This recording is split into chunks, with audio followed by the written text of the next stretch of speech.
உன் உங்களை பேர் படிக்க வருகிறானா இந்த பாவி எப்படியாவது நாட்டுக்கு அழைச்சு அத்தா நான் இருக்கிறேன்.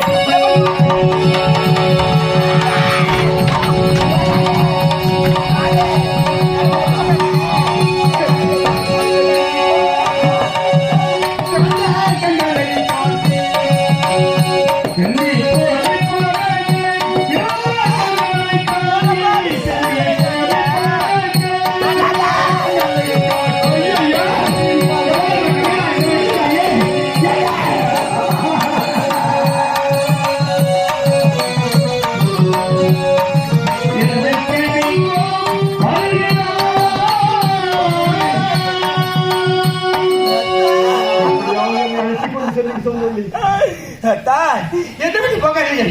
நான் இருக்கின்றேன். இன்னும் சட்டத்தோடு தான் புறப்பட்டு வாருங்கள். நான் பார்த்துக் கொள்கிறேன்.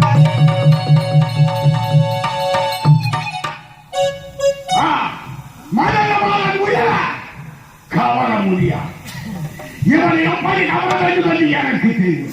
இந்த உலகத்திலே 4448 வியாதி என்று சொல்வார்கள். அதிலே இவனுக்கு ஒரு வியாதியை நான் ஒப்படம் செய்கிறேன். அது என்ன வியாதி என்றால் அதுதான் நாகவீரா. நாகவீரா என்றால் தண்ணீர் தண்ணீர் வேண்டும் என்று இந்த கானகத்தில் இவன் கேட்பான். தண்ணீரை தேடி அவன் செல்வான் மனைவி சவுந்தரவல்லி. பிறகு இவன் தனியாவான். என் பாலக்கயத்துக்கு பலியாவான். இப்போது நாகவீரா ஏற்பது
இன்னும் சத்தத்தோடு தான் இருக்கிறது நாடு என்பதை. ஆனால் அந்த கனகத்தில் தாகம் தண்ணீர் சவுந்தரவல்லி தண்ணீர் என்று வைக்கிறது. அத்தா இங்கிருந்தாலும் தண்ணீரோடு வருகிறேன். இதை சென்று வருகிறேன்.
மதனபாலன் முயலை கவர முடியாது என்று உணர்த்தி கவர்ந்து விட்டேன். மதனபாலன் முயலை கவர்ந்து விட்டேன். போகிறேன்.